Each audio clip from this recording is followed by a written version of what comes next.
Welcome, welcome.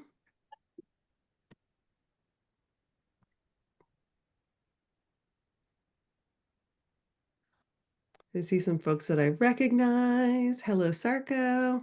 If y'all want to just say like where you are in space and time or just location in the chat box, that'd be cool if you can do that.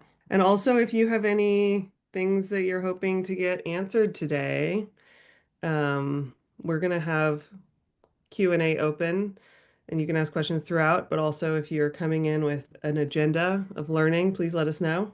And welcome to the last open house that we're doing before our class starts on Tuesday.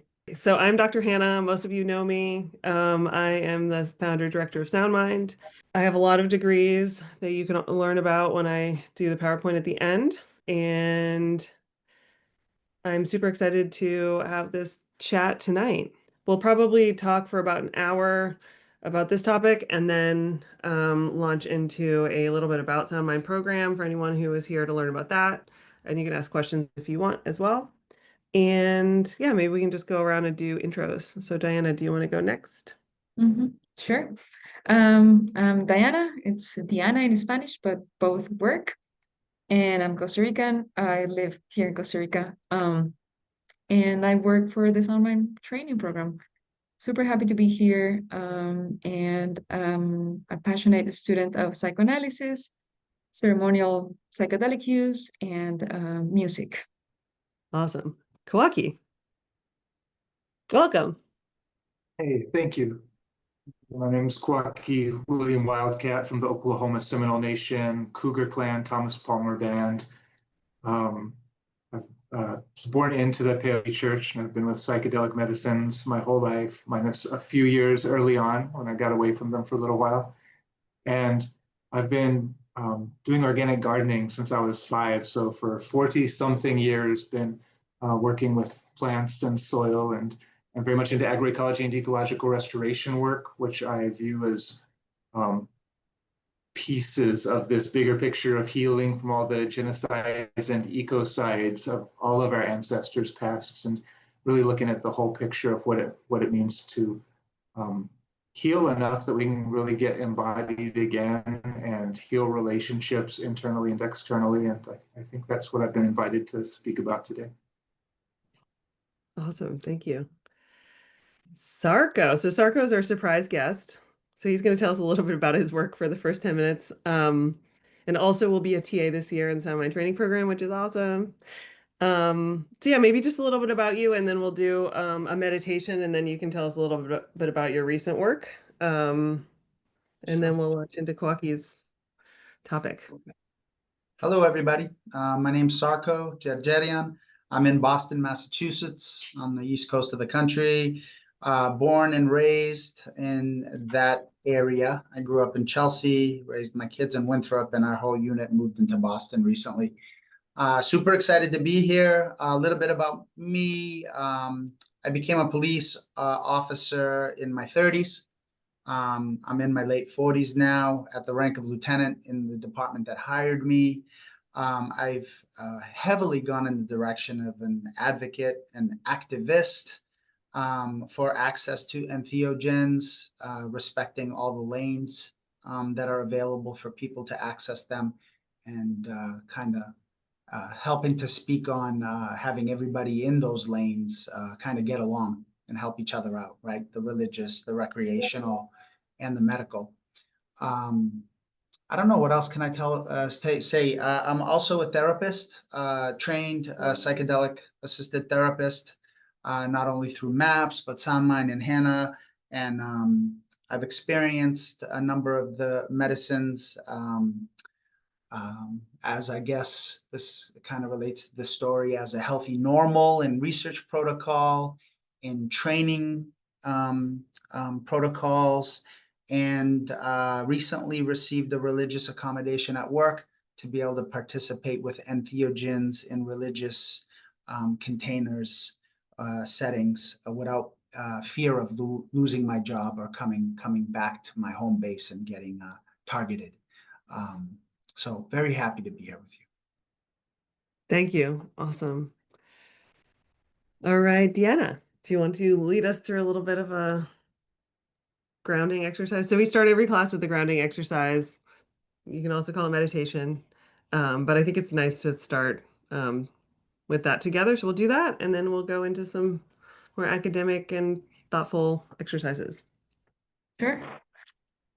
So let's just take a moment to find our comfort while sitting, or if you want to lay down. This is going to be quick though, so you might want to be sitting.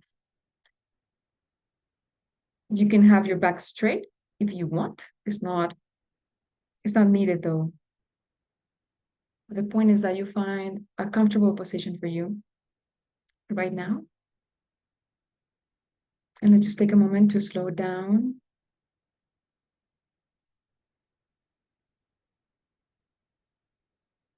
And today we're going to be breathing together.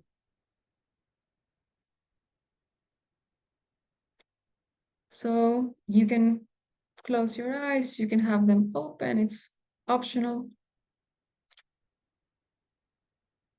And I want to invite you to just observe your breath in this moment.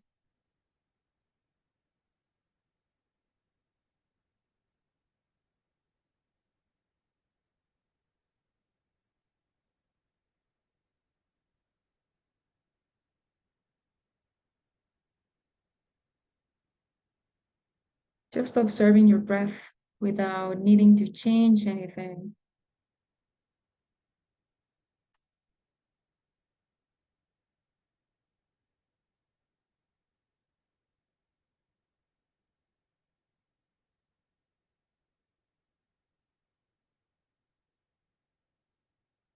Just witnessing your natural breath right now.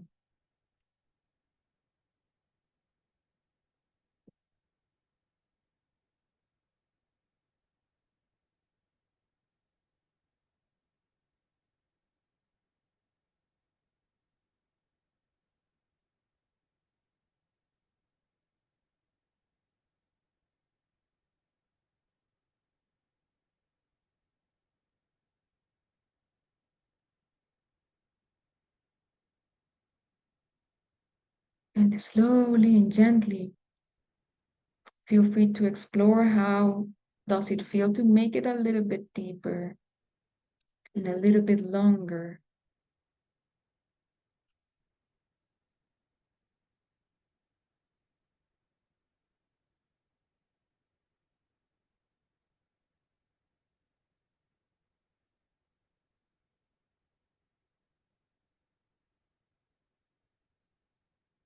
And as you play with your breath, make sure to enjoy it.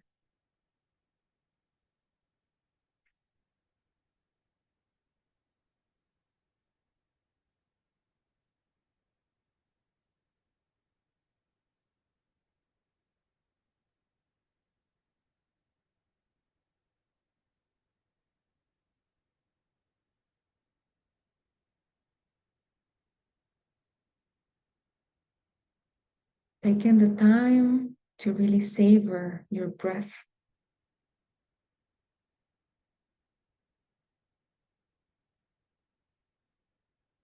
As if you were savoring a delicious ice cream.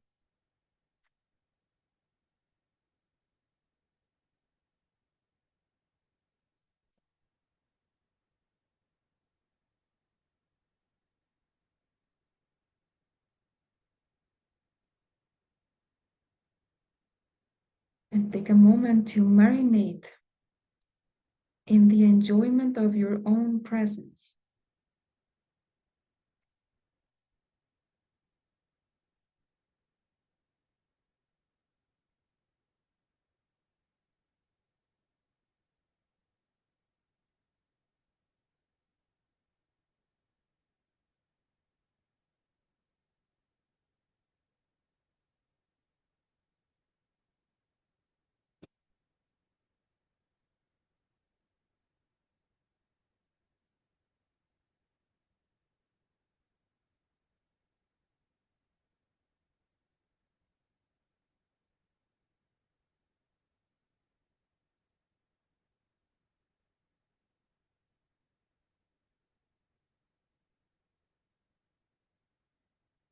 And now take a moment to realize that we are breathing together.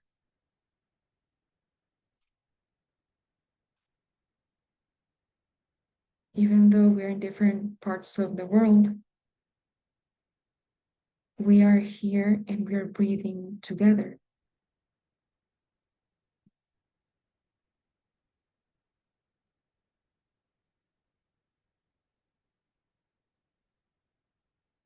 So just take a moment to marinate in that togetherness.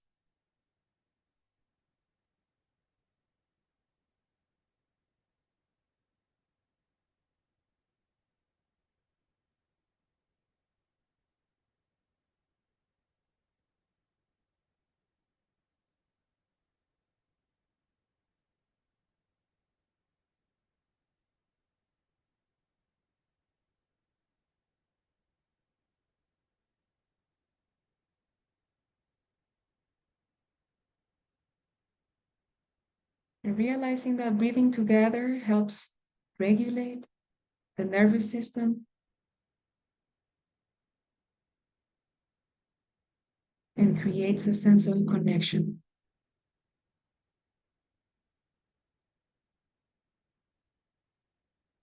safety.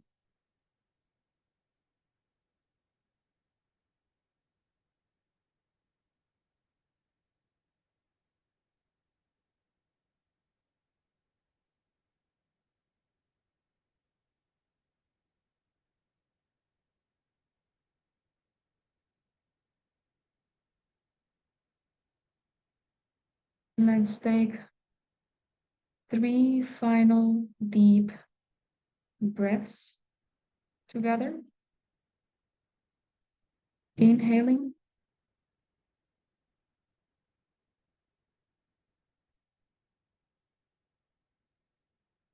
and exhaling, letting go.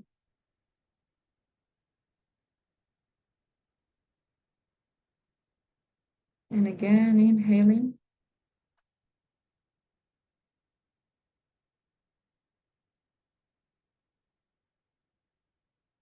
and exhaling.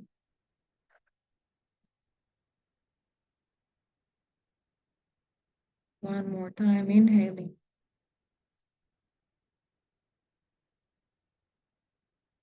and exhaling.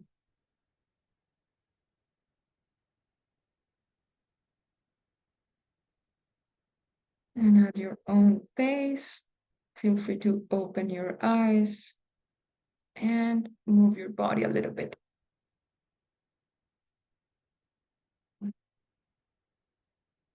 And come back to the room.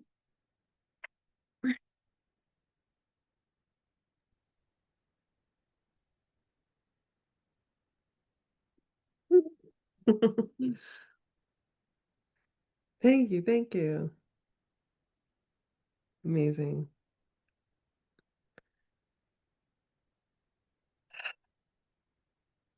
I hope everyone feels grounded. The chat is now on. If you were not able to chat before, please feel free to put anything in the chat you'd like to put in it. And let's see. So yeah, maybe we can just start with a few minutes from Sarko as our surprise guest today. So Sarko was recently featured on Joe Rogan, and if you don't know him, he's been involved in the SoundMind Training Program as a student and now as a teacher and a TA, and has also been doing some really interesting stuff. So topical update from Sarko. So tell us just maybe a little bit about your work. And if anyone has questions, please feel free to ask. I know Sarko has hundreds of emails in his inbox now after the Joe Rogan show. So if you have questions, do it now. Yeah. You'll get them answered. I was also thinking about just environment and how, not necessarily the trees and nature type of environment, but the environment around police officers is a big part of what is causing the mental health issues of police officers. And I think the environment around the rest of us who are not police officers is also causing a lot of the mental health issues. So I think there's, just environmental issues That's and mental health is very relevant. Yeah, that thread means a lot to me. I mean, we are all operating within a very aggressive extractionary system, right? It has its light side, but its dark side is so huge. And I think you're going to be talking about that today in the presentations with the other people in the Zoom. But something that seems to be like resonating that I'm speaking about now is the intensity of the trauma load that first responders carry. And the fact that like the civilian population doesn't seem to have that on the forefront of their minds. And so not only do we have people showing up that are highly traumatized, we're expecting them to be able to make decisions as if they're Jedis. And the system set up to have this happen, you know, just to be that way. So one of the stats that I bring up is the 200 plus critical incidents that first responders get exposed to over the average career. There's some research that indicates it could go up to like 800 depending on where you're working. I mean,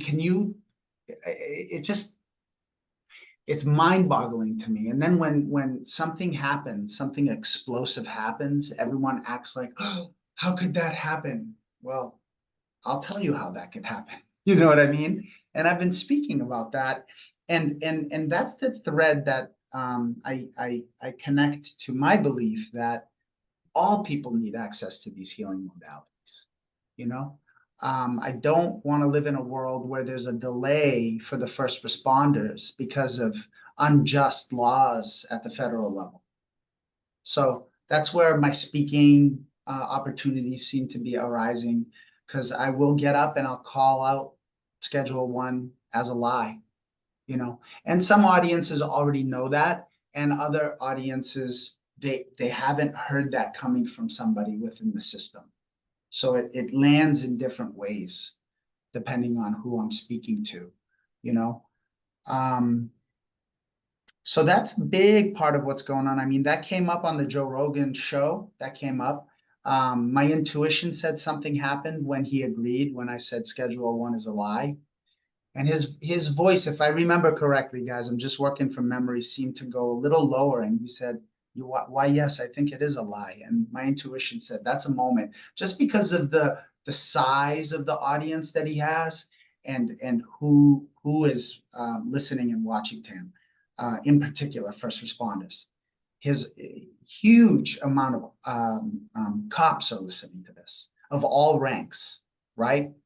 And then another moment I had with him was when he agreed that a certain type of policing that I helped set up in my community over a decade ago should be happening across the whole country. And what ended up happening with the email inbox is people started reaching out about those things, you know, asking me questions. Now, the interesting thing is I'm having people with rank reach out to me. I'm talking very high rank, so chiefs, so that they can have a discussion around how they can afford access to their men and women to these modalities. And I was like, here we go, you know. Can you describe what Schedule 1 is if anyone doesn't know that term?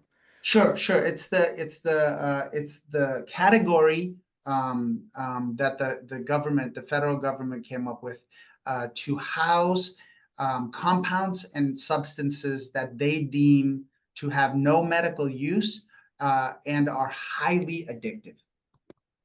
No medical use, highly addictive. But we're at the point where if you just take that defining characteristic of Schedule 1 and take a look at the substances that are on there, and certain other things that I'll try to tell you in a second, it's a blatant lie. It's just a blatant lie, right? So you have heroin on Schedule 1, which is in the class of compound in the opioid family, but you have fentanyl being called a medicine, right? So how can that be, right? How does that make any sense? And heroin's on Schedule 1, but fentanyl, the medicine, was killing 100,000 people a year, and it was still kept a medicine, right? Which is, and then they have compounds on there that the federal government was forced to say are entheogenic compounds that are important to some religious communities, right? So it's safe for that religious community to use them, but other adults can't access them. How can it be? Yeah, and can you, so you got religious exemption, or you got your psychedelics recognized as a religion or as a religious use. Can you describe whether, do you really believe that? Is it your religion? That's a wonderful, yeah, that's a wonderful question. And thank you for asking in a non-sensational kind of way, right? Yeah, so my belief system is that the earth is alive, right? I'm going to say some stuff that's going to seem very obvious, right? It's like, how can you not believe the earth is alive? And when I say Mother Earth, I believe that it is a conscious entity and we're here as guests. And she provides, sorry about the gendered speech, but that's just the way I speak about this stuff, teachers, and they're gifts to us. And in that belief system, I get to choose what I consume to allow me to commune with her in whatever way I see fit. And I believe when you do that with certain compounds, I call them entheogens. I like that word, God manifesting. It gives me direct access to God. And in my practice, I don't have things in between me and my God. This consciousness knows at every second of the day what is going on with me. I am naked to it. There is there's no mediator in between me and it. No other person. And that's my belief system. And when I brought that to my chief, because I've studied religion, which I didn't study religion with a plan to do this, which is kind of mysterious in and of itself, right? Funny little quick side story there. The head of the department actually pulled me aside and said, "Hey, you're a pretty good student. Have you actually thought what you're going to do with this degree? Like from a caring place, you know, like what are you going to do with like a religion philosophy degree?" I said, "I don't know, but I know I'm doing the right thing because my mom told me to study what you love and keep studying it for the rest of your life." Right? And then I find myself a cop in my 30s, and that's coming into play with this thing I have an overwhelming urge to do, to the point where I told my chief, I will go to court if I get a no. This is going to turn into a lawsuit. Right? So I don't know. If you sense sincerity in that, great. If you didn't, no problem. We can keep talking, but it is my sincere religious belief. The planet's alive. What it offers us to commune is our gifts and their teachers, and I can use them appropriately in sacred and spiritual practices to directly connect with God. And when you say God, you're not talking about like a religious God. Are you talking about a Christian God or a Muslim God or? No, it's more of an it to me. Yeah. Right. Okay. And I say that in a way that, you know, I'm not making fun. I came from a particular path, my lineage is path, but I'm not trapped in those walls anymore. I mean, the best way I can make sense of it is I'm a mystical practitioner of a belief system that I've come up with myself. Awesome. Thank you. Thanks for asking. Love it. So, I mean, that, you know, that's a little bit about me. And I mean, it affects everything, right? It affects the way I do policing. It affects the way I do leadership with my people, right? Because I have a patrol shift I'm managing that are taking 911 calls for service. I have to go back my people up depending on what's going on. But get this, I have another unit that I helped develop, which includes a sergeant and 2 patrol officers that are using the same data set the detectives are using to make cases for court. This other unit that I supervise is making matters for public health. And the express goal of that group of officers is to prevent death and arrest. Cops trying to prevent arrest. It's paradoxical, right? I talk to some people about it and they look at me like I'm crazy. And then other people go, that makes sense. You know? Yeah, totally. So I would love if you have any feedback or questions or reflections after we hear from Diana and Coakee in regards to your work and how this is related to that. So if I have a feeling that you will have some thoughts. Yeah. Challenge accepted. Awesome. So Coakee, could I think I would love I think we plan this kind of as a Diana Coakee conversation. And I'm sort of somewhere between a host and a conversational person, and so is Diana. But I do think, I mean, I think something that is important is I think Diana and I have had conversations for quite a while about um, how psychedelics should and could potentially play into how people relate to climate change and what's happening with the earth and how we're relating to our surroundings and where we live.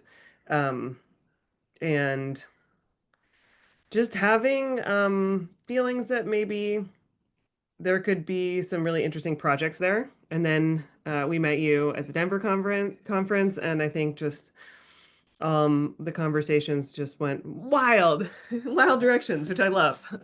So I'm really excited to have you here and have you both just have a conversation about some of the stuff we talked about and Coakee, just your work in this area.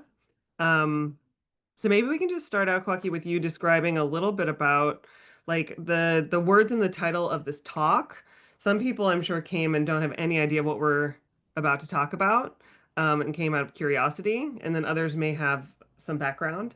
But maybe just some of the areas that you've been working in, and then um, I will hand it over to you and Diana to chat, and we'll chime in as we go. Try not to interrupt. Mm, good.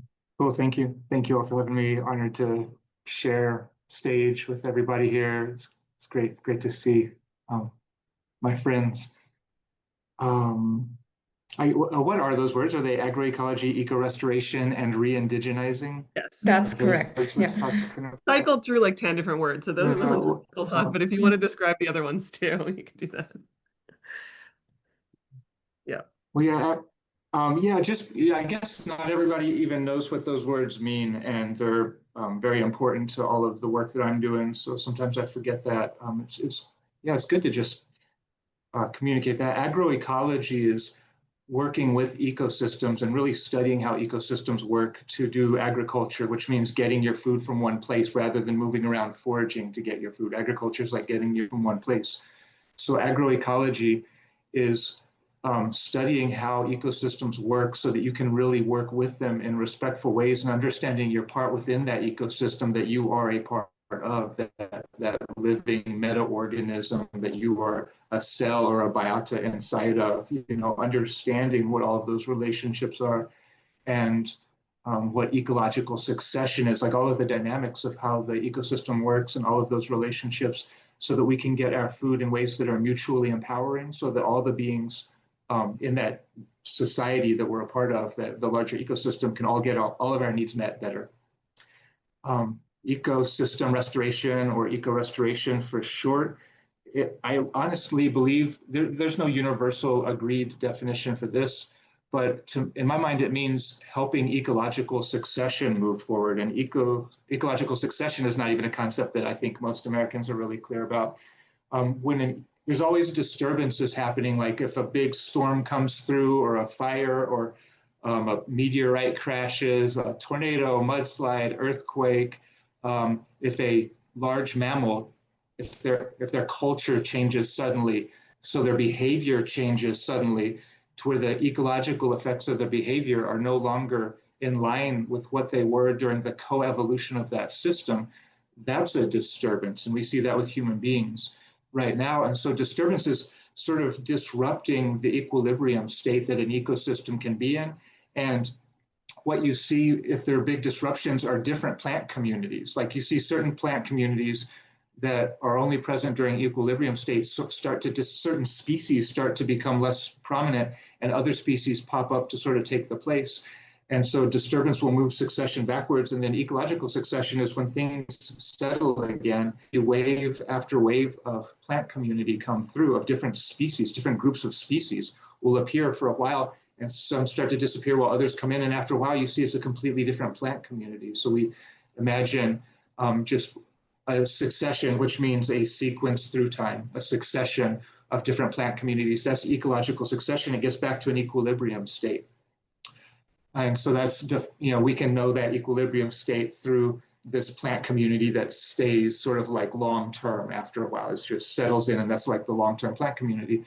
And so I think ecological succession is helping to accelerate, I think that ecosystem restoration is helping to accelerate ecological succession.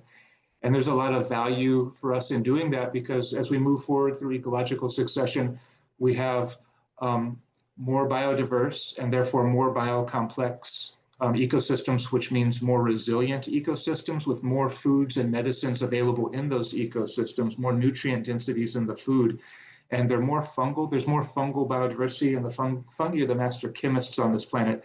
So that means there are more types of complex organic molecules available in our chemical environment, in the ecosystem that we're getting our foods and medicines from. And that really matters if you're trying to raise a child and you want to see that child have a chance at seeing like full epigenetic potential expressed in their lifetime. It matters that we have as much nutrient density and as many foods and medicines available in our chemical environment as possible. And there's a whole lot of other aspects of like being human, because we co-evolved in ecosystems in forests for the most part. And we have this story that we became human in savannas. And I don't think we understand really what's like how much forest there are in actual savannas. And even when we say grasslands, I think a lot of us imagine like a third of a continent just grass, which is far from the truth, because anywhere you have a low point, you have beavers making wetlands, and you have dense riparian areas like huge riparian forests along all these waterways, making a huge net, a big webbing of dense verdant forest with patches of grassland. So when we say webbing of dense forest with patches of grassland, and human, like a lot of species, sort of have evolved to ride the cusp between forest and forest clearing, meadow or low grassland patches, because that's where you have the most biodiversity in those transition zones. And you've got so much food and medicine available in those transition zones, more materials for making tools and everything like that. And so re-indigenizing to me just means healing. Like decolonization is breaking out of the untrue stories that we've been told to maintain this genocide, ecocide, extraction, slavery, rape culture that we're all suffering in right now. It has a lot of untrue stories as the cosmology, as the background to explain reality, in order to like maintain really unjust and mutually disempowering systems. There's some bullshit stories in the background. Schedule 1 is an example of some bullshit stories. But there's a lot of them. And then a lot of those stories become embodied stories. And so when we say that guilt is this embodied sense that I have done something wrong, that shame is this embodied sense that there's something wrong with me, there's always a bullshit story about myself present if there's an embodied sense that there's something wrong with me, because there is nothing wrong with me. There's nothing wrong with anybody.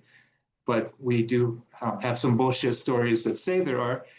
And so to me, decolonizing is really just the step 1 in healing the value system, just stepping out of like the really bunk values that do not mutually empower us, and stepping out of those really bunk stories that don't re-empower us. And then re-indigenizing is like that next step of recentering values which are mutually empowering for us to have centered values like life and reciprocity and equilibrium and health and access to be able to like to take care of your own needs and helping others take care of their needs, and just core stuff like that. And then getting a true set of stories about the nature of reality, about who I am first and foremost, the true set of stories about me that help me get guilt and shame out of my body and neurology and family story and DNA and spirit, Yeah, and there's a whole lot to the healing process. Can I just flow? I don't really have much prepared, but I feel like I'm just gonna flow a little bit. Diana, I want to invite you to step in whenever you want. I don't want to like take up too much space here, because I really appreciate your comprehension and the ideas that we've talked about and everything. And then of course, Sarko, Hannah, anybody, panelists, hosts, whoever wants to contribute, feel free at any time, please. And I'm just gonna kind of flow for a little bit, and then when I remember to come up for air, I'll check in, see where you're at, Can you Diana. describe to us some of the stuff, Um, uh, Coakee, the reforesting deserts? I know that has been part of your work. Can you explain why that's important before we launch into the next thing? Just because I think a lot of people don't even know what that means, but it's part of your bio and it's part of your work.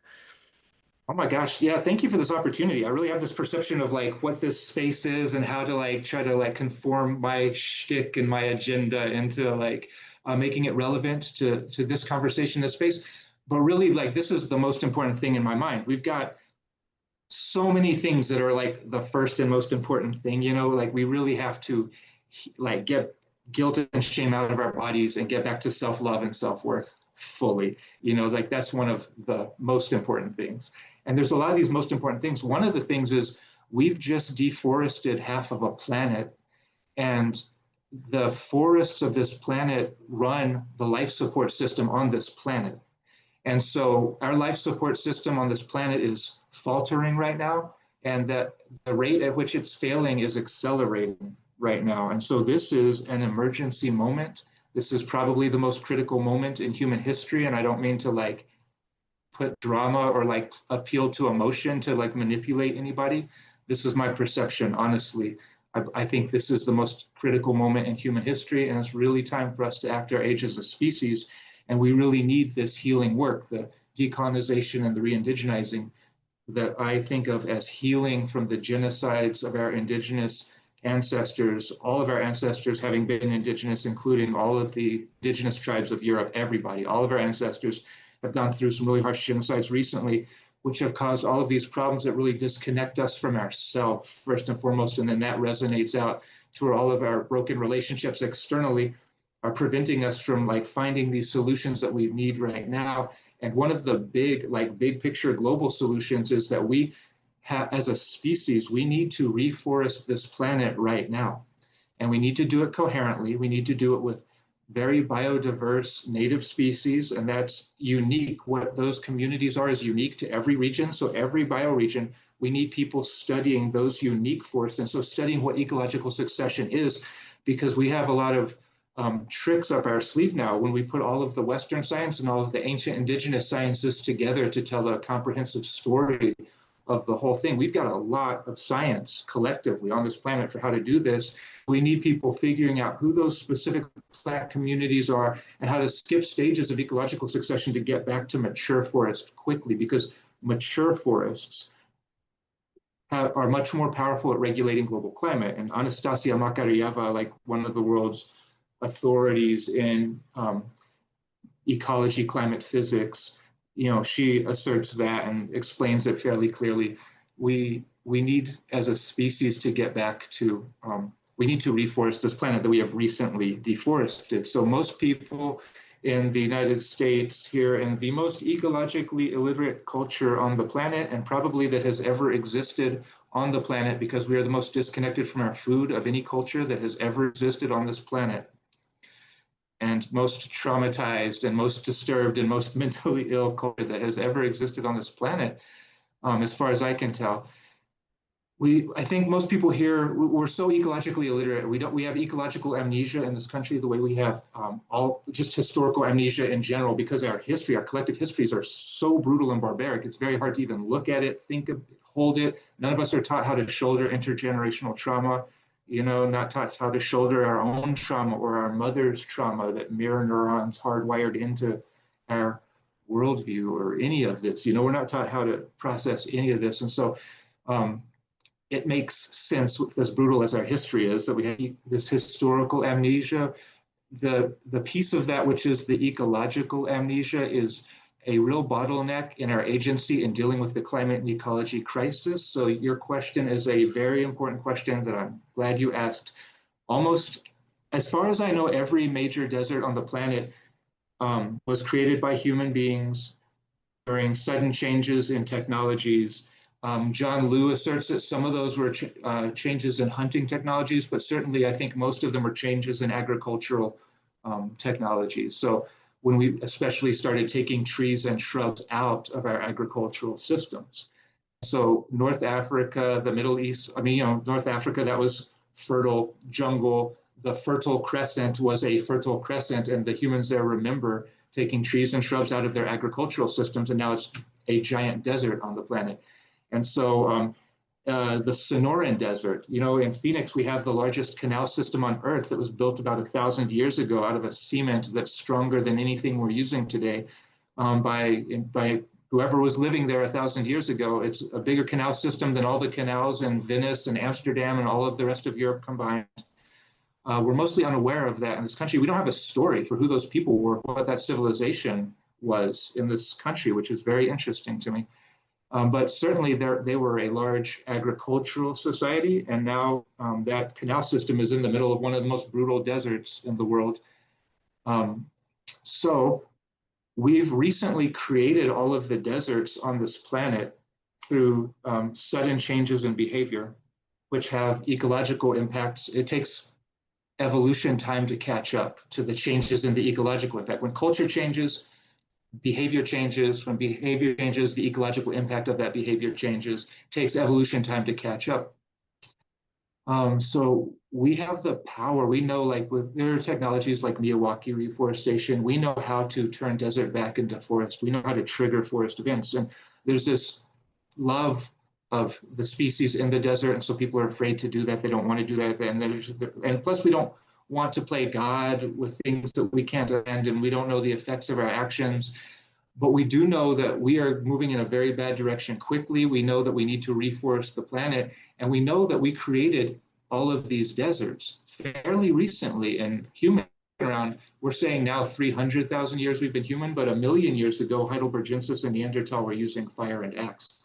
They were doing agroforestry. These hominid ancestors of ours 1 million years ago were not that different than we are today. But so in the last waning of the glaciers, less than 10,000 years, we've created all these giant deserts on the planet, and it's time to reforest. And the planet is desertifying. We've passed some critical thresholds, and the planet is desertifying. And the thing is, we know how to pass critical thresholds in the opposite direction to stop the desertification and trigger the reforestation, the self-reforestation, to give this meta-organism what it needs to cross critical thresholds in a direction where it can start self-perpetuating and growing and healing itself. And so that's what I'm studying. I'm studying how to do agroecology and ecological restoration in desert climates, arid climates. Since the world is desertifying, we're going to need this technology all over the world very soon. And I'm studying how to stop the desertification and pass critical thresholds to where things start turning back into ecosystems, which really not just support us, but will regulate global climate in ways that are mutually beneficial and life-affirming globally, so that we're taking care of our local responsibility to take care of our needs to the best of our abilities and all of the beings in our area, not just the human beings, but then we're also taking care of our global climate responsibility, our global responsibility at the same time. So it's lighting all those candles with one match. And I wasn't going to get into that. I'm always in a high-risk category because that is my passion, what I'm very interested in. But I would like to some about how our relationships in ecosystems affect our mental and emotional health, our social and cultural health, and then how psychedelics come into play there, like that tool. I thought Sarko just put it clearly and correctly. I agree that Mother Earth, the Gaia is a conscious living being. And I was listening to Anastasia Makarieva speak recently about Suzanne Simard's work, what we call like the Wood Wide Web for marketing. But just all of the information that is being transferred within a forest is so many more orders of magnitude beyond anything that like AI, T3 bandwidth, crypto mining, way bigger than all of that. And so people are, there's this idea of like, is the forest intelligent? Are fungi intelligent? Are trees intelligent? Anastasia was pointing out there is so much more information being processed and communicated in a forest than there is in a data center. This is much, much bigger than what we think of as intelligence as human beings. It's much bigger. The Gaia, this living planet, is this is a whole different level than anything we think of and talk about with AI or human intelligence or anything we're doing with computers. It's much bigger than that. And yes, this living, conscious, intelligent system has created all of these mechanisms for communication between the cells and the organism. And I look at psychedelics as being one category of those systems of communication, and there's so many of them. You know, every being, including bacteria, have all the same endocrine hormones you have. Endocrine hormones appeared before we were multicellular organisms.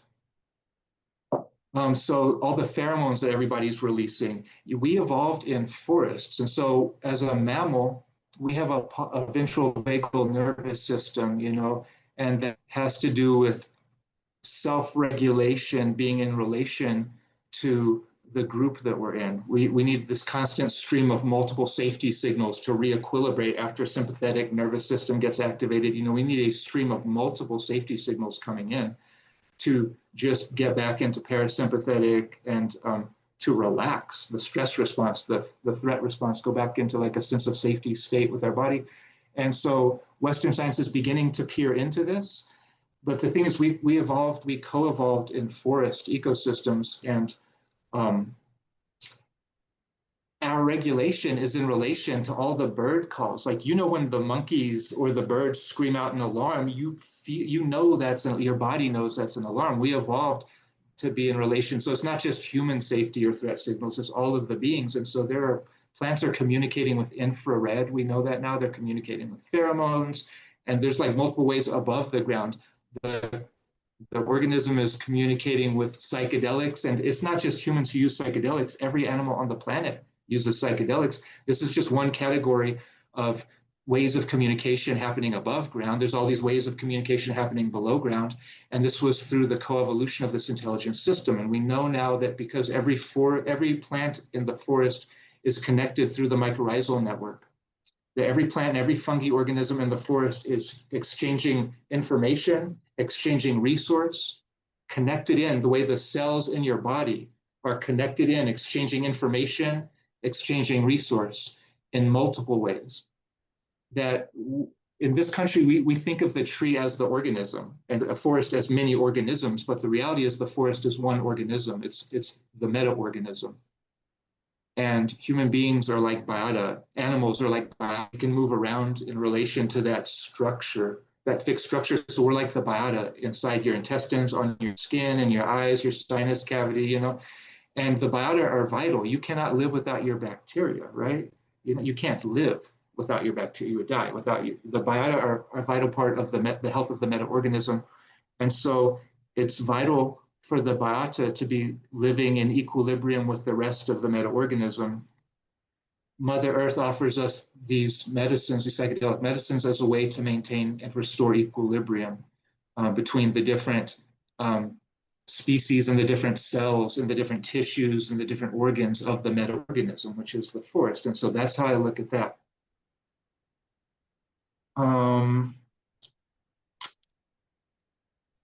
I'm thinking about how it's like, is this the moment we move from talking about psychedelics to talking about the stuff you want to talk about after you've done a lot of psychedelics? You know, it's like this is the most important thing. And if you have not done a journey and been like, what is happening to this earth?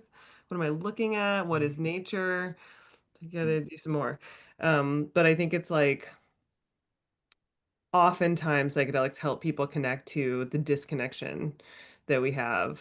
And I think for me, it's been like really seeing how I need to spend less time in cities, and just like how much the cities, like I can do it, but as someone with ADHD and sensory overload, it's like the amount of chaos you have to suppress to just like think like, okay, I need to feed myself, like food that I'm not connected to, but it's like sirens and people and just like movement and so much going on that it is like the extreme of disconnection. And lights, you know, it's like studies have shown that street lights coming through your windows cause cancer, you know, breast cancer is increased with like lighting at night, you know, all these things. And you're like, oh my God, you look into each small thing and you're like, all of this is bad for me. But then you go to the forest and you're like, I have no connection. What do I need to do here? So I think it would be really helpful for people, that have started feeling more of a connection, um, to know like what are some of the steps they can take. And I think Coakee, you're always like collecting your seeds and making sure no one throws away their seeds in any gathering you're at, and composting things in the way that you understand is the best way. And I think even these daily actions are really important to just like start connecting, being like, where did this come from? What do I do with this? How do I even re-enter into that world? Um, and also, Diana, I'd love to hear from you as someone who was born and raised in Costa Rica, and there's so much like ecotourism that happens there. What your thoughts are on some of this? Can someone do a 10-day retreat and be fully reconnected? And like, is it how to optimize, and how do you see psychedelics fitting in, if you want to share anything? Yeah. Uh, yeah, first of all, yeah, thank you both. And thank you, Coakee. I am really shocked about the deserts.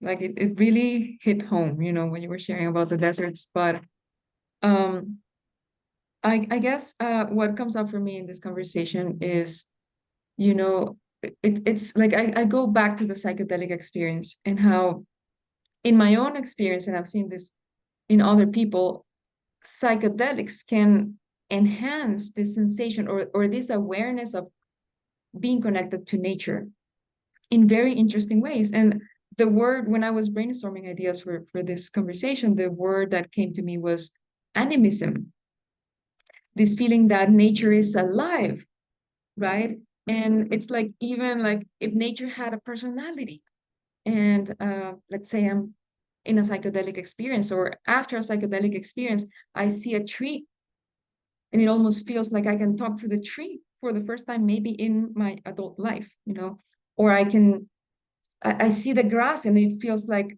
it's alive, and people describe the experience of getting messages from the trees, from nature, from the clouds. So animism, this perception of feeling that nature is alive, I think it's key to start creating new narratives about who we are and who we are in relationship to nature. So I was thinking about when you were sharing, Coakee, about the bullshit stories.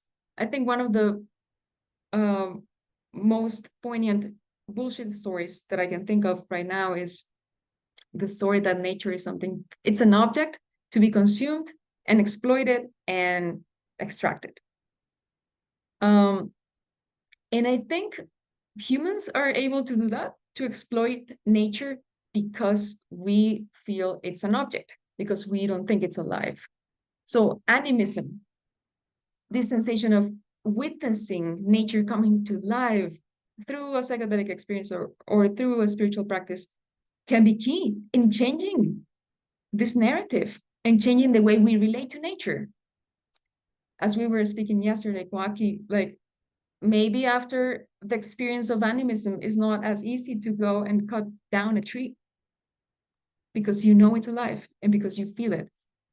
So I think, as I see it, is psychedelics can bring this felt sense of connection, because all of us, we know rationally that we are connected. All of us are connected. We are connected to nature. We are nature. But one thing is to know it, and another thing is to really feel it. And I think psychedelics can do that for us.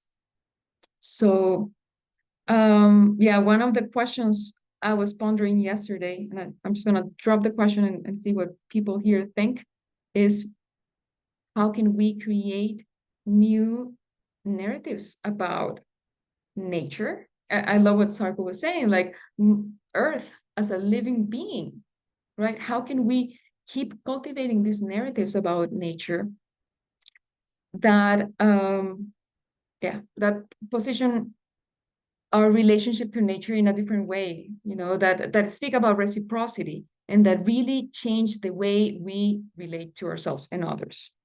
That's one of the things I wanted to share. And maybe just to touch on something else, I was reflecting on the body and how the psychedelic experience can connect us to our bodies.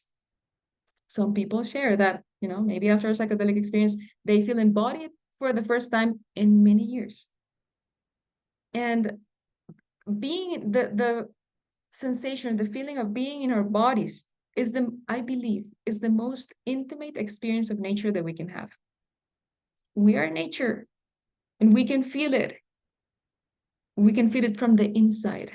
And I think that awareness and that embodiment really changes our perspective. It's not only the rational knowing of, knowing that, yes, we are connected, not like you feel it, you really feel it. So yeah, these are some of my thoughts on this. So what about if someone says like, of course, everyone knows that plants are alive. They're cells. They have like little plant cells. How does that differ from like alive that you're talking about?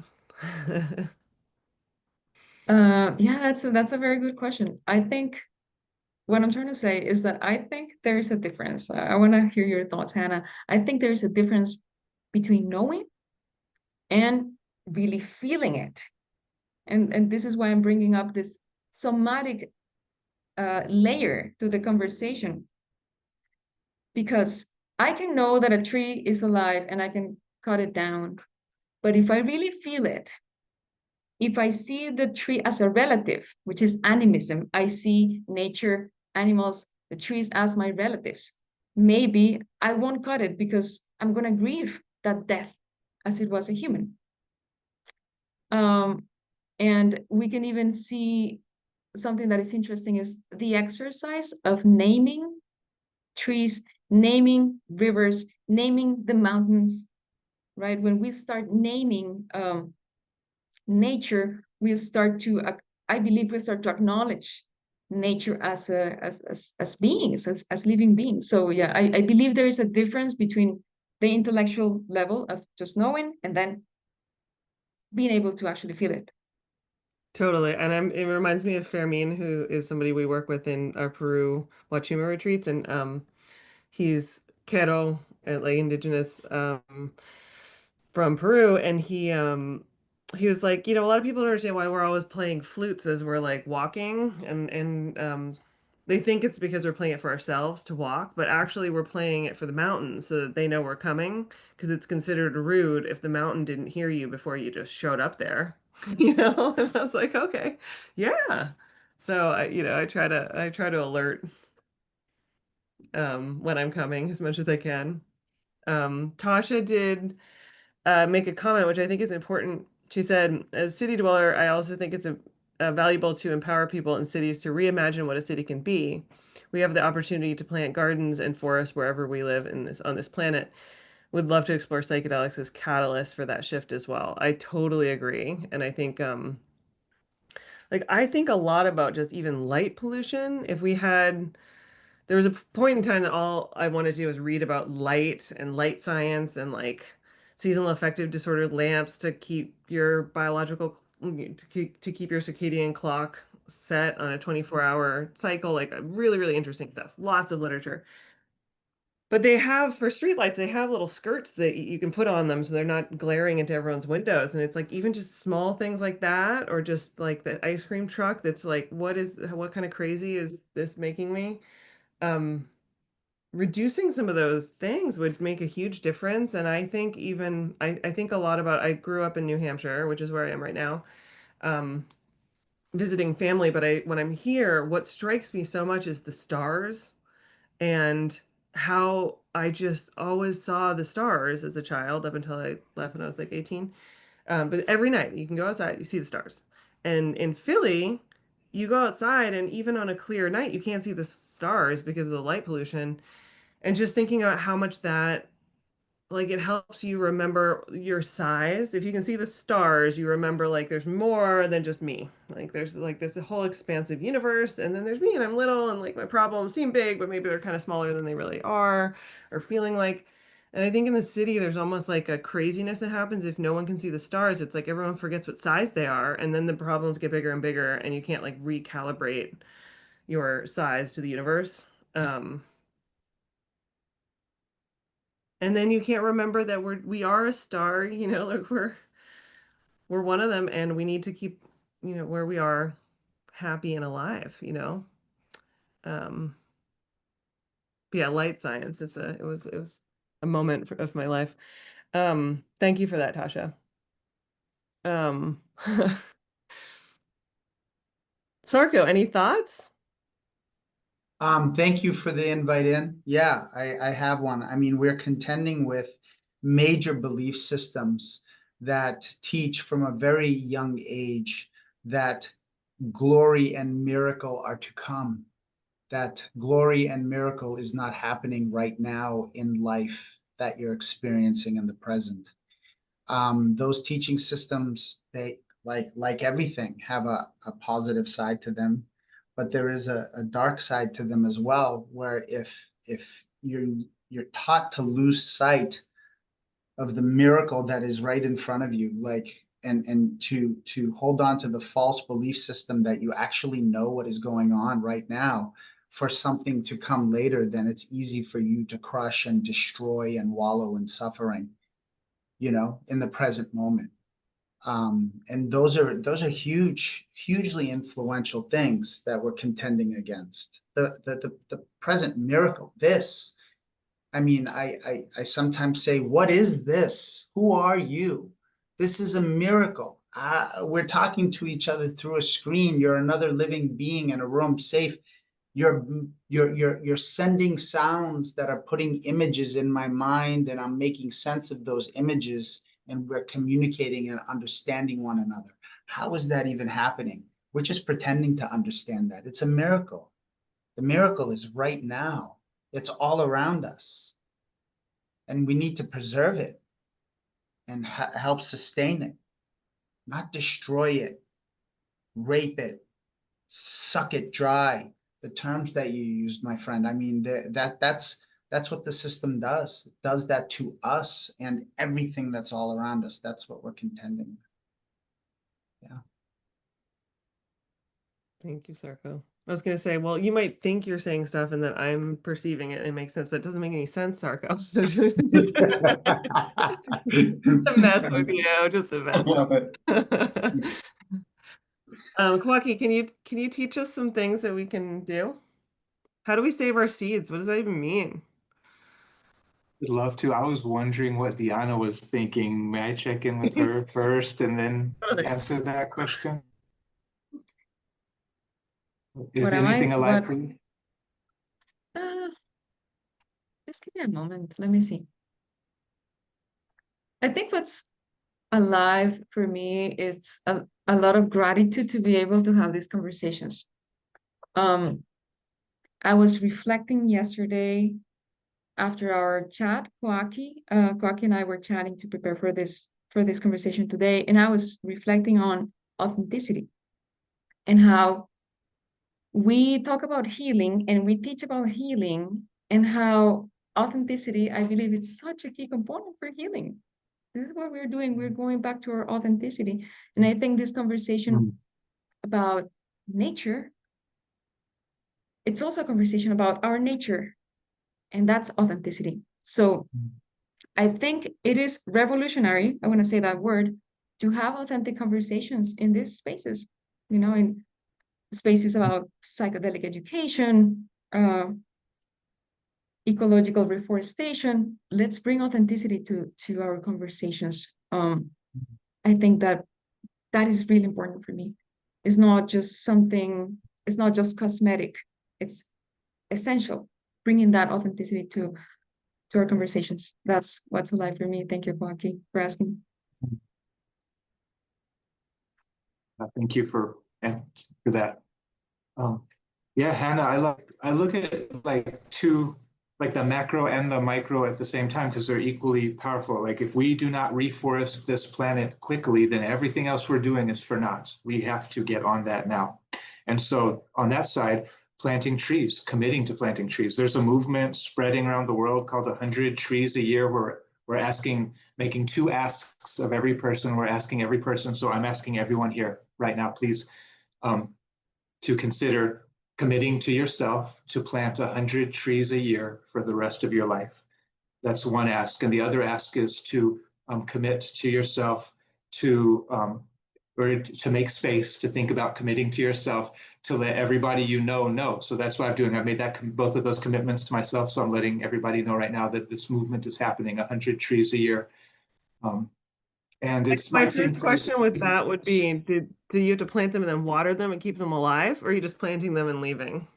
Practical questions. Hey, yeah, great questions. I mean, there's a lot of ways, and I think a lot of people have not collected seeds from trees and put them in the earth and seen them germinate and become a tree. And so that's my advice to you, is to just start doing that on your walks, on your hikes in the city, in the wherever. I mean, I do I do like guerrilla food forestry. Like I plant trees in other people's gardens. I plant trees on public property. I plant trees anywhere I want to, everywhere I want to, because there are a lot of human beings who are like coming around right now, and they're not going to cut down a tree that they might have 5 years ago, 10 years ago. There's a lot of people, there's a lot of trees in people's yards and gardens and in public spaces that are alive because nobody has felt like cutting it down. Like it's going to be a tree now, so even in cities, there's a lot of room for that. So yeah, just putting seeds in the earth. Now you can just put them in pots and help, like if they're really sensitive little tiny seeds, you can like care of them through their infancy, protect them, and get in once they're big and strong and tough, then you put them in the earth. And it's, you'll learn situationally, is it too hot and dry here? Do I need to add a little bit of water? If you direct seed, if you start a seed in its forever home, direct seeding, you will have a healthier tree than if you start it somewhere else and transplant it. 100% of the time, you will always have a healthier tree. So anytime you can direct seed, direct seed. So that's on the macro. On the micro, just reconnecting in with ourself. That has multiple parts to it, like one, I already spoke on identifying the BS story about myself that is related to this embodied sense that there's something wrong with me, and telling the true story. And just to give an example, for me, my bullshit story that I came out of childhood with is that I'm a burden. And that's not true. The truth is that I'm a gift, and I can be certain about that because everybody's a gift. Everybody, if you can access your authentic self, if you can access your spirit and bring your spirit through cleanly into this world with certainty, that is good medicine for the whole world. Everybody, your authentic self is a gift.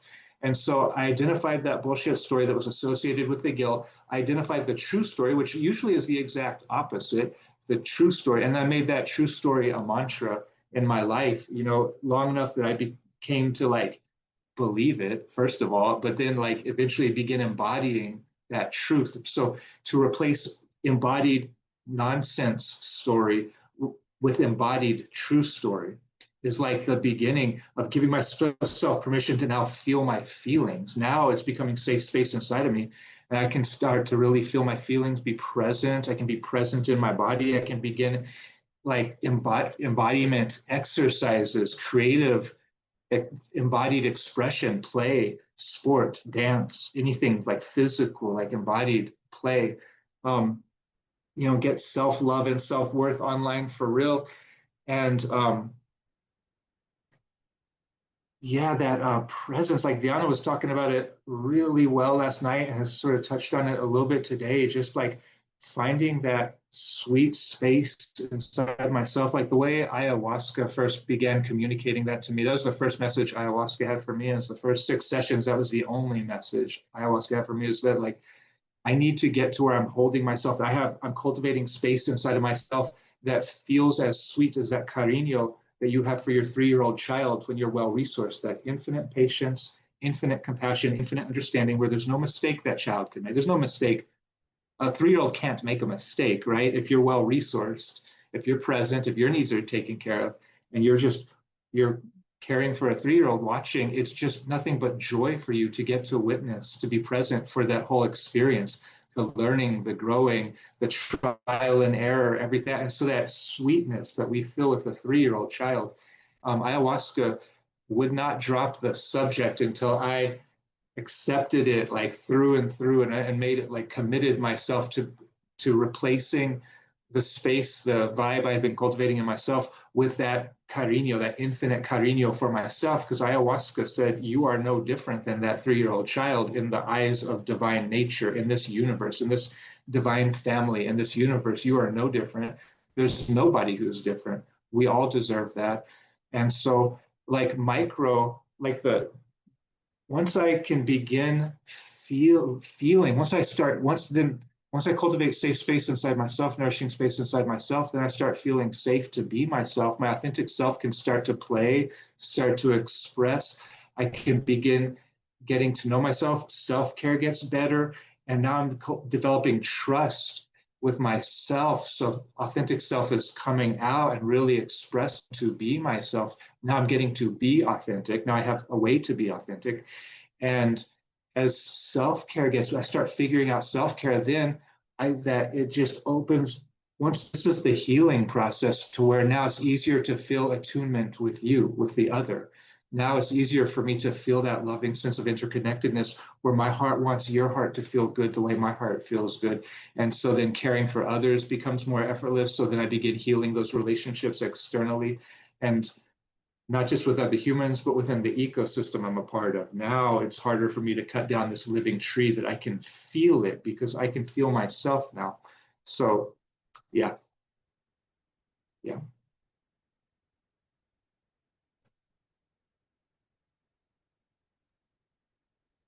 Love that, Coakee. Just to echo on that, feeling oneself, we spoke about this yesterday. Like, I think as a practice, the practice of attuning to how we feel every moment, just becoming aware of that. And as you're saying, like exploring, getting curious about the stories about shame and guilt, right? Being present with that. I think it's key also. And I just want to mention this. We spoke about this yesterday also, how this massive task of healing or restoring balance in the planet, it starts with restoring balance in ourselves, right? And I think that's very empowering, because sometimes we can feel disempowered when we see the state of the world. I get that. Sometimes I feel it, but there is something we can do. We can work on ourselves, and that has value, and that is gonna permeate our relationships. And I believe that's how healing moves through the social ecological tissue. We work on ourselves, and then we allow our healing to permeate our relationships and to have an effect on our environment.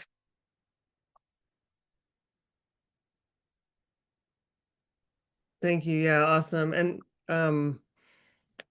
I have my most recent presentation I do at conferences is around self-compassion being the mediator to psychedelic healing, and I really believe that. I've collected data, but I don't need the data. But the data shows that that's true. Um, but it's like we can't heal if we can't love ourselves first and foremost and really change the narratives. And we definitely can't change the narrative of what's happening on the planet if we are stuck in a wrong narrative internally. So I really thank you, Coakee, for sharing that. Um, okay, let's see. So we'll wrap this up in 5 minutes. I was asking people, does anyone want to hear the presentation about the SoundMind program? And if not, we'll just continue the conversation. But there are a couple of people do. So we'll do that. I would say that like I love these conversations, and I love just having sort of a stream of consciousness experience together, and learning from each other seems like my favorite thing to do in the world. And I think sometimes webinars can feel like this is your expertise, this is my expertise, and it's like "Rah, rah, rah, rah, rah." And I think just like making this an ongoing dialogue, it's like a very, very important topic. And continuing to like bring it up, maybe doing more webinars about it. I feel like Coakee, I could listen to you for days talking about how to plant trees. So I think it should be just stated, if it's not already obvious, that there's a lot more to learn, and I hope that we continue to have this as an ongoing conversation. Um, and the four of us hung out in person at the Denver conference a lot, and so I was just like, I want to do a webinar with us. Like, I'm not sure where the exact intersection, but it's like it's everywhere. There's all of it's an intersection. But I think it's also what you get when you come together with different backgrounds, and it's not just a panel about one thing, but it's like what is it we're doing here? And I think at this moment in time, not only in the psychedelic space, but also just planet Earth, we are making some pivots, some changes. Things are changing. And it matters to really take the time and figure out what are your priorities. Like, what matters to you? Is it writing a book? Is it learning how to plant trees? Is it telling your authentic story so other people can learn how to tell their authentic story? Is it healing trauma, healing your own trauma or helping other people heal from trauma or something else? I think that this is a big shakeup in a lot of ways, politically, environmentally, in psychedelics and elsewhere. So I would invite you all to really contemplate. And if this topic of conversation isn't something you've ever really thought of, I assume probably most people have if they're here. Um, but I think some of us can be more at the beginning of like, what is this relationship and how do I start creating community around me that values a similar thing. So maybe it can start here. Um, and yeah, I just thank you all for your insight, and I feel like I learned a lot. And maybe just a few last words, and then I will launch into a PowerPoint, and I will make it very fun for the few of you that are interested in that. And if not, please stay in touch. We're going to keep doing webinars, free webinars about different topics, but I do hope that maybe we could do a part 2 of this one at some point in the coming months too. Um, any final thoughts, Sarko, Coakee, Diana?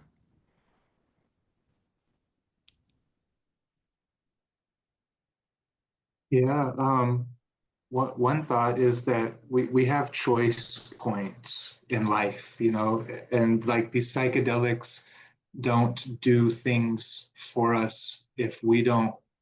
I mean, they do and they don't. You eat a bunch of mushrooms without any intentions at all. There's going to be some healing that happens, and there's going to be some learning and growing and reconnection that's not going to happen. And so we have choice points. If we choose to use these psychedelics to reconnect, to open up communication within the ecosystems that we're a part of, if we use these psychedelics intentionally for the purpose of recentering our own value systems to get healthier sets of values, more mutually beneficial sets of values, if we use the psychedelics intentionally, if we choose to use them to rewrite our background stories to more closely reflect reality, they can be very, very powerful in doing that.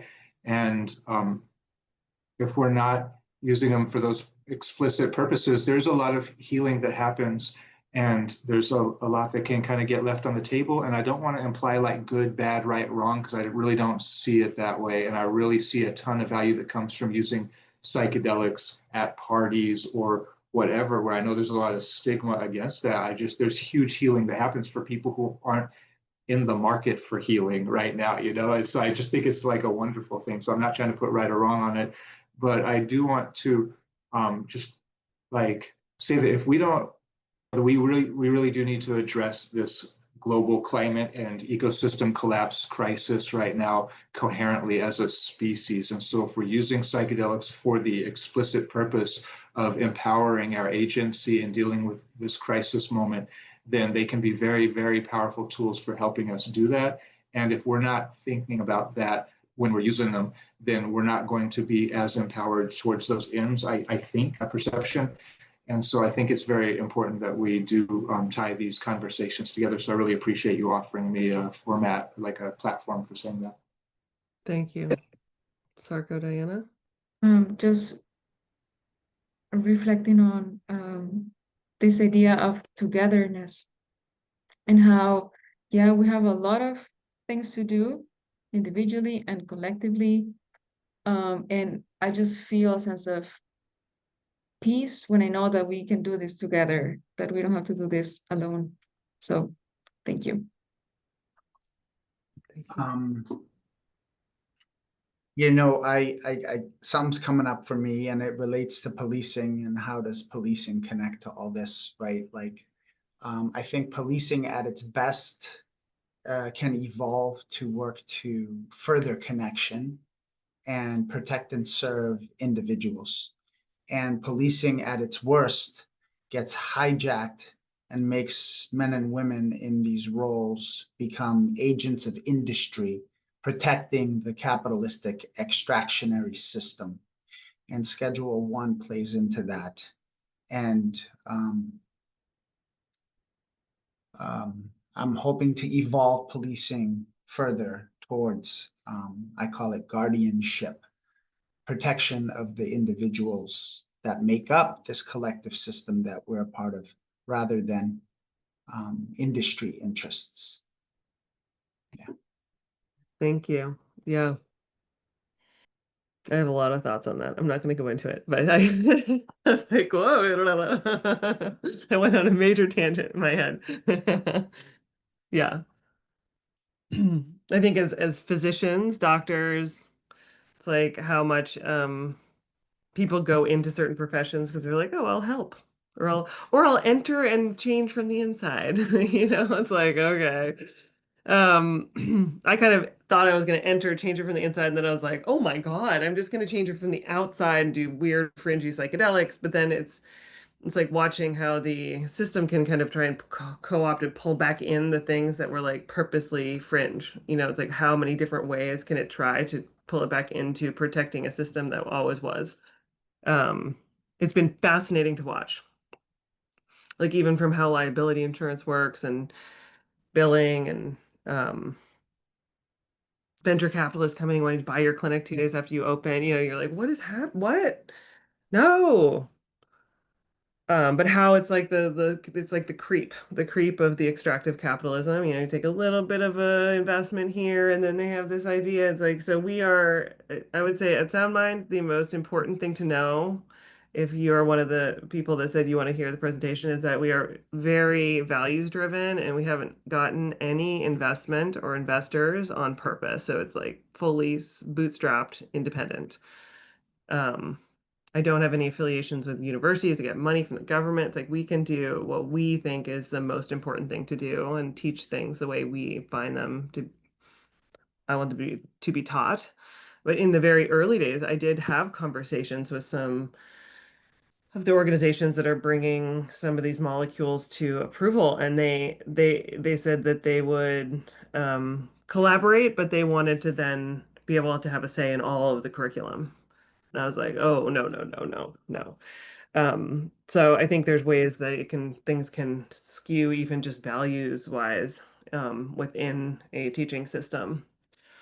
Um, so yeah, I think as individuals, we do our best. And if something gets too sucked into a system that you can't change, and it's like, okay, how else can I continue to change the system from outside the system or inside? Sarko's still on the inside. I kind of hover between worlds. I do have my license. I do think I'm the only medical doctor that has a DEA license, so I can prescribe scheduled substances. And I'm working in state level initiatives like Oregon and Colorado with psilocybin. I think I'm the only one in the country and therefore world, because we're the only ones who have these exact things like the DEA license, but really interesting, you know, bridging between all these different worlds. Um, All right, so I'm gonna say we'll take a 3-minute break. If people don't want to stay for the PowerPoint, you don't have to. But if you want to use the bathroom and grab a snack, please do. And I'll go through it, ask any questions you want, and I will answer them. This is the last time to kind of get us in person before we start the cohort on Tuesday. Um, but there's still time to apply if you want. And I really do hope that we continue to have these conversations. And I think this group of people that you see in front of you, I do think we will be working collaboratively into many different projects. So it's exciting to have us all on a screen. In person's better, but screens are good enough as long as we all make sense. Some sense. It's been a pleasure. I know that, I mean, you can all stay on. Um, Obviously, Diana, you're going to stay on and help me. Sarko, if you want to say any things about the program, you can too. And Coakee, you can stay on if you want to learn and ask questions. But bathroom break. Thank you to you all for this segment of the programming, and we'll see you in a minute. Okay, I'm back. Um, so let's see. So I will have the chat that I can see. So if you have any questions as I go through, I'm happy to answer. Um, and yeah, Diana, also, if you want to turn on your camera or chime in or whatever, Sarko, if you want to chime in, you can do so throughout. I think the PowerPoint will take me probably 10 minutes. I can get through it pretty quickly, and then we'll just answer questions. And if you have questions, you can type them in the chat. If you don't want people to know who's asking the question, if you want to be more anonymous, you can send it through the Q&A bar. I think that's still there, but you can just message host and panelists. Okay, so SoundMind Psychedelic Facilitator Training Program. We start on Tuesday. Sarko's going to help us teach, and so is Diana. And Kowaki's coming back in as well later in the year to give more presentations. And here's a picture of us in Malala, Oregon. This was a ketamine retreat because this was before any service centers had opened. So we had a whole chicken and the egg issue with who's gonna how are you gonna take a training program at a service center if there's no facilitators because you can't train them yet because it wasn't allowed before, So anyways, they accepted ketamine so that we got the first round of people licensed and then they could provide training for the future people. So this was beautiful trees and nature. Here are all my many degrees. Um, there isn't a degree in psychedelics, and it is, I mean, now I guess there's a couple starting, but it's been really interesting to see who has come in as leaders in the psychedelic space, and there's people with lots of different backgrounds, and I think it's been very helpful to have so many different backgrounds weighing in to what this field is. I would say obviously the medical degree, it was important for my, how I've led this or designed this training program, but I'd also say my public health degree at Harvard was maybe my most favorite year of schooling of all of my school.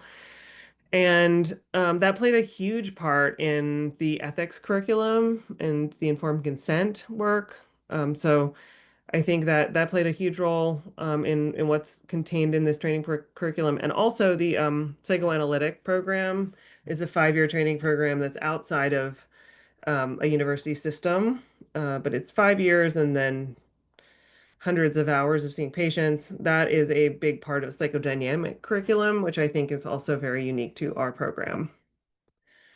What else? Neurology. I mean, I try to put up PowerPoint pictures of brains and MRI scans because everyone wants to see it. I find it very reductionistic, about, to try and understand what's going on with psychedelics, but I also show you brains if that's what you're into. Um, and also I did a patient safety fellowship at the VA hospital, which I actually was really interesting too. And helped me just think about what is safety and how do we like improve safety. And that's actually, as we have had a big part in helping roll out the what the curriculum of these training programs looks like in the whole country. It's really helped me think through like what can go wrong, how do we prevent it from going wrong, how do we teach people to watch out for red flags. Um, and I would say one thing that is like would be an example of that is I realize that a lot of people who aren't clinicians didn't really understand the system of diagnosis that was happening within like the medical system. So someone would come in with bipolar and here's a facilitator that doesn't totally, kind of maybe has a vague idea. But I really wanted to have people understand exactly what the criteria are to get diagnosed with different things. So what is bipolar? What is depression? What is ADHD? How do we determine if someone has a psychotic episode? And so we do have that as part of the curriculum, like diagnostic techniques and how psychoanalysts diagnose, psychodynamic therapists, and then how do medical doctors diagnose and sort of just understanding your patients more, even if it's not something that you do. You're not going to diagnose, but you will learn a lot of these categories. And I think it's part of just safety. Really understanding, like if someone comes in with a certain category label, understand what that means, even if you don't adhere to it. So we say that our mission is to bring equity, ethics, and innovation to the psychedelic ecosystem. In reality, the mission changes and shifts as the ecosystem changes and shifts. And I think in a lot of ways we're trying to remain true to our values. And a big part of our mission is also to grow a cohort of psychedelic facilitators that are really grounded in their own mental health and healing. Um, and through that, bring more access to mental health for the world. So we have a nationwide training program. We were the first training program to offer a year-long training. In the country that accepted licensed and unlicensed people. So developing a curriculum that has people that are clinicians and also people that are not clinicians that maybe have different backgrounds that allow them to be a good facilitator. We invited other people in, and it's been a really incredible ride. And we have year after year refined and changed and improved every aspect of the training program. So I really believe it's one of the most robust ones that exists. Um, there's a lot of different things you can do with it depending on what state you're in. So if you are someone who's thinking of applying or has applied but hasn't interviewed yet, you can feel free to talk to one of us at your interview about where you're located and what the specifics are. If you're in Colorado, Oregon, or New Mexico, psilocybin has a regulated system that is happening. New Mexico's newer and is happening over the next couple of years. And then in the rest of the country, it's mostly ketamine assisted psychotherapy that you can do. And then MDMA is coming down the pike. So there's a lot of stuff that is uh, developing or has happened recently. And you can also be an integration coach. This is our Philly Medical Clinic. So it's unique in that we have 3 apartments, so 2 on the 3rd floor and 1 on the basement, and it's wheelchair accessible. And then we have the clinic in the middle, and it's zoned to be a medical clinic and 3 apartments, so people can come in, get treatment, and then stay overnight. And I really picture this as being the most useful when MDMA is approved because I do think people often need a whole night on their own after a journey to process. And so this will allow people to stay in the same building. We have had people do that with the ketamine treatments, but they're usually not quite as long. We're approved in Colorado. Most of you probably know that. If you're not in Colorado, it doesn't matter. We existed before Colorado and Oregon and New Mexico, so it's still really relevant. Um, But if you are in Colorado, everyone gets, we put everyone through the Colorado requirements. So you don't have to do anything special to get the certificate at the end. You are required to do a consultation supervision that not everyone will necessarily do outside of Colorado. So why are we unique? So we have innovative protocols. We have intake and integration training that is unique. We have individualized treatment plans we explain to you. We educate on ceremonial and medical models. We have an integrated training team. You see me at every class, so I'm very much obsessed about how people learn and have really like moved around the curriculum to make it a trajectory that I think makes the most sense for you to learn the most in a year as possible. I would also say we use videos of actual treatment sessions to teach, and I think that's also unique to be able to see how someone is treated over time and how the different aspects of training get applied. So we teach about ketamine, psilocybin, MDMA. We will be adding some content on ibogaine as well this year. And we help you understand the literature and practice of psychedelic assisted therapies.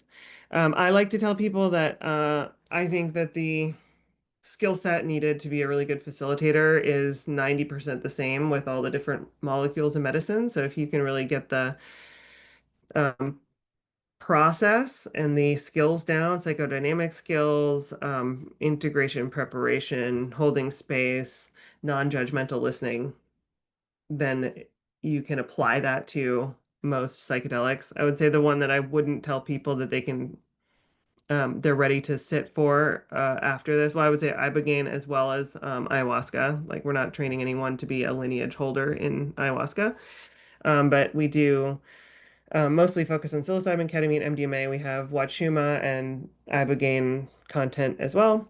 And it's 12 months, 250 hours, and designed for clinicians and other motivated individuals or professionals who have a keen interest in becoming the next generation of practitioners and facilitators in the emerging field of psychedelic therapies. I will talk a little bit more about what the week looks like throughout the year. But here are some of the teachers that you might recognize. So a lot of people know Rick Doblin, who founded MAPS and is getting MDMA to come through to approval. So he comes in. I have some video interviews of him also in the curriculum. Michael Midhofer wrote the MDMA manual for MAPS, and he's one of, I would say, one of my few main mentors. Claudia Cuentas, who works at the Cora Center and is also from Peru. So she can be someone that you may see in one of the practicums if you choose to do the Cora Center practicum. And is just a dear friend and wonderful. Belinda Iracho, Christopher, Kwasi Adusi, and Dan Wickler. Dan was the director of ethics at Harvard School of Public Health, and he comes in and talks about many different things. But MK Ultra, he wrote a paper with me about touch-informed consent.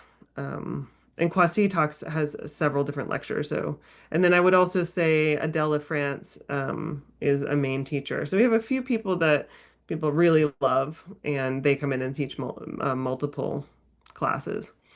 And I'm also at all of the classes as well, so I keep everything moving and make sure that it's within the scope of what you're supposed to know, and I make sure to direct people towards the learning goals that we have. So the psychodynamic curriculum, so if you were to enroll now, you would just start on Tuesday, and the psychodynamic curriculum is a 8-week video-based like basic psychotherapy techniques class that we ask people to take this before September 2026. So you have some time. So you could do it even after the class finishes or during. But it's a really cool curriculum, and it really got added because some non-clinicians asked me to add some very specific content around the skills needed as a psychotherapist and psychodynamic coach or psychodynamically oriented coach. And I think it's a really important aspect of our training. You learn about facilitation and integration skills, psychodynamic and psychoanalytic techniques. You learn a lot of different terms that are used in the psychotherapy literature, which is helpful. It's a nice review for therapists. A lot of therapists don't get training in psychodynamic methods. It's more like CBT, cognitive behavioral techniques. So it can be really helpful to get some of these non-directive techniques, even if you are a therapist. And it also helps you know where to look if you encounter something, a patient or a situation, and you're like, I don't even know where, like, you might go to a supervisor, but you also might know what it's called or what you're looking up and where to find certain answers. So we have weekly classes starting on Tuesday. So it's 7 to 9 Eastern time, 5 to 7 Mountain time. We have Thursdays at 7 Eastern and 5 Mountain time. We have a 1-hour small group. And if you miss either of those, there's Saturday makeup. You can also miss up to 5 classes through the year. We still ask you to do your homework and watch the video afterwards, but we do have attendance policies that became more rigid after the state level approval. If you do have a family emergency during the year, we are very lenient and helpful to help you. If you need time to do something else, we help you get your attendance after, and we also can give you extensions on homework and things like that. We can be pretty flexible about due dates. And we have coursework from ceremonial and Indigenous masters, which is really a core part of our training as well. We don't teach you to be a medicine lineage carrier, but you do learn from people that are. And some people want to take their training, continue in that direction in different ways. And you also learn about intake, medical considerations, meditation, ceremony, many other things, so many things. So the core curriculum again is September to May. So we start this week.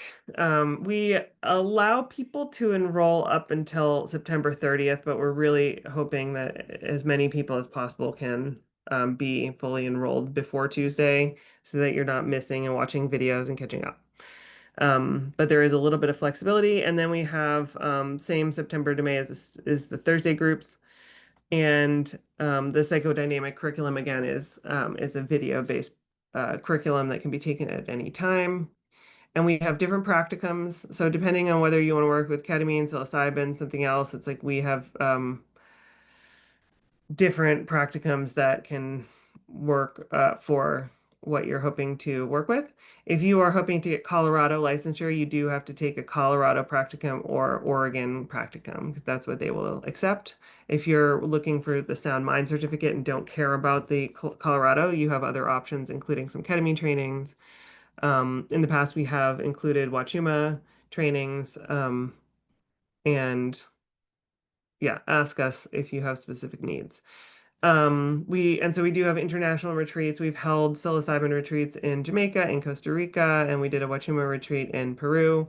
We also have done retreats in Oregon, and as Colorado is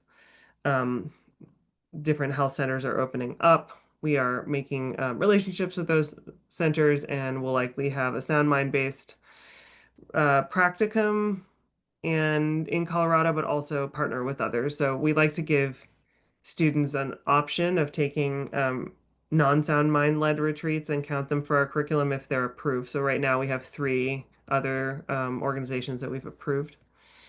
Here's a picture of us in Costa Rica, psilocybin. I think this was the first psilocybin retreat that happened for licensing people in Oregon. So again, this was before there was any service centers in Oregon, so we took everyone to Costa Rica. It was gorgeous. This is one of our psilocybin retreats in Bend, Oregon. We also have a consultation if you would like to, after the class, do a consultation group with us. There's ongoing learning opportunities there. This is not during the year, but this would be an addition. And fall tuition is 12,300. There is 4, 6, and 12-month payment plans. Sometimes we can do more payment plans, and we also have a scholarship application if you are accepted and need more support. There's a lot of things that make SoundMind unique. I think the fact that it's women founded and led, and the whole team is majority women, I think is one of the biggest things that makes us unique, just in not only in psychedelics, but in general in the small business space and the sort of entrepreneurial space. So it's the fact that we have that and we're able to be bootstrapped and teach how we want is wonderful. We give you real world experience in the practicums. We also have a lot of like practice type exercises through the year, so you can really start to feel confident. Psychodynamic curriculum is very unique. We have flexible, inclusive pathways. We have a strong ethical foundation. We're approved for licensure in Colorado, and will be, I think, in New Mexico. That hasn't really started yet, but I think there will be reciprocity, and a community focus.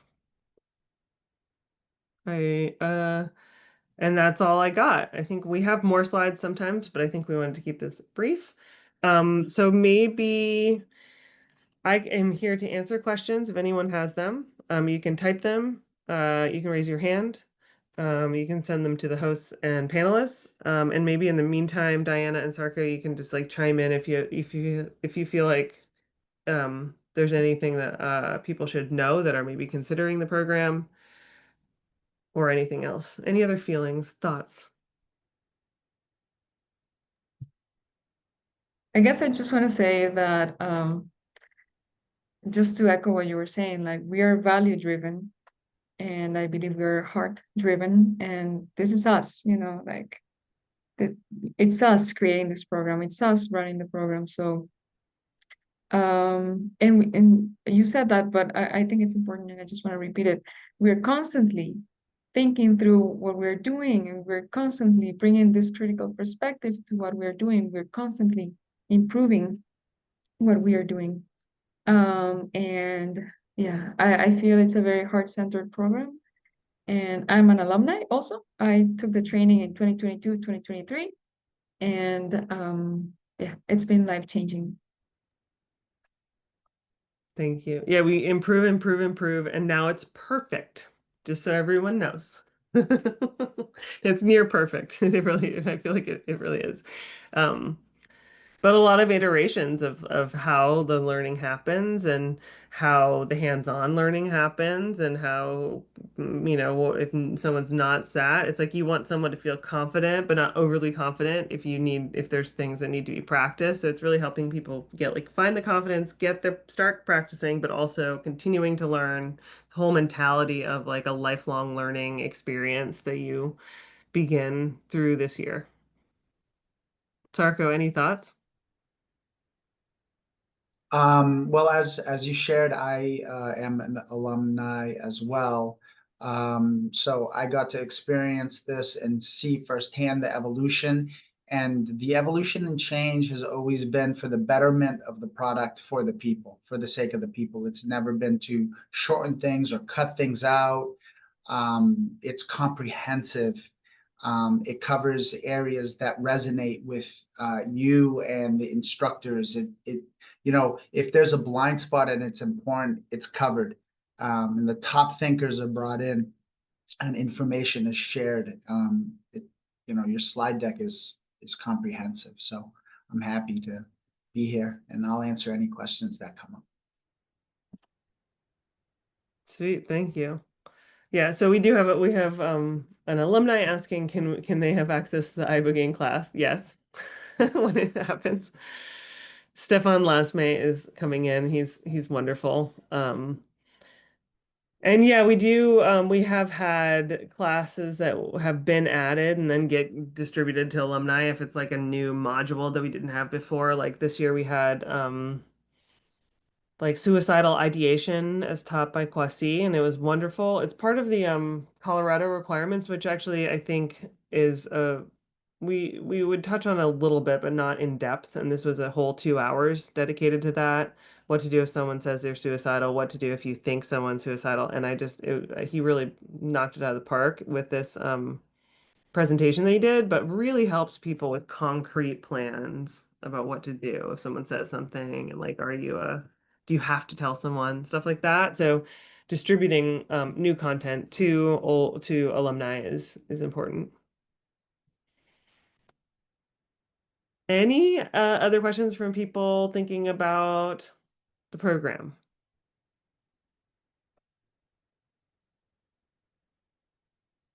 The few of you that said that you want to hear about it. If you have any questions, please ask. I'm trying to think, what are some of the questions people ask in interviews?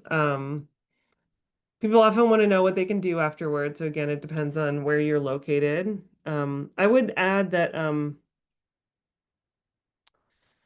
even so like ketamine and then psilocybin in regulated states, but also the church direction is one that people can go in. Like there are psychedelic churches in the US, and some of them are not, the paperwork is not done that well, and so it's not as secure as if someone did their paperwork really well and founded a church, or even had the US government recognize their church. So there's different levels of like how protected you are, but that's another route people can take.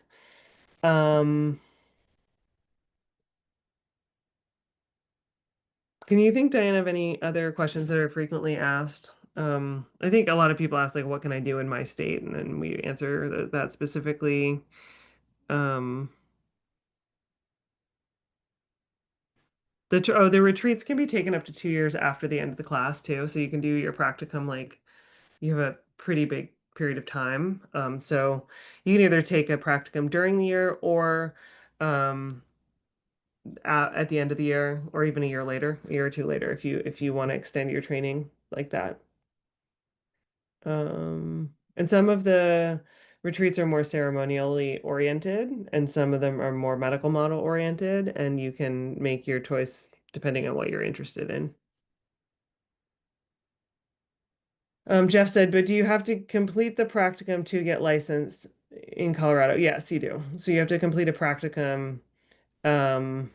And so complete this class, and then separately is a practicum, which you can do with us or one of our approved organizations. And then in Colorado, you also have to do 40 hours of consultation supervision after, which is not included in this class either. But we are offering it, but also others are offering it too. So basically, that entails starting to see patients or clients, and then bringing in questions and stories and case presentations to a small group of 10 people and a supervisor, which is what psychotherapists usually do for supervision. When I was as an MD, I rotated through with some psychologists once in the VA hospital in like a sleep clinic. And I thought super like in MD world, if you get supervision, like someone is like looking at you talk to someone, that's supervision. So it's like, okay, I have a new patient, and your attending comes in and they're standing there. So I always thought that that's what supervision was with therapists, but in fact, and so in this clinic, I said, "Hey, okay, my patient's ready. Can you come in and meet him?" And they were like, "Why would we come in and meet him?" And I was like, "I don't know, because I finished the assessment. I want you to meet him and make sure I did it all right." And they were like, "No, no, we don't do that in psychology. Like that would be weird. A third person? What are we doing there?" I was like, "Okay." So you're not like, we're not intercepting your relationship with a client. You might have if you're working at like a psilocybin center, you might have someone there to give feedback on your specific skills, but that's the practicums really where someone's watching you, but then the ongoing supervision is you present a situation and then you get feedback on it. Anything else? Maybe just inviting people to apply if they're interested.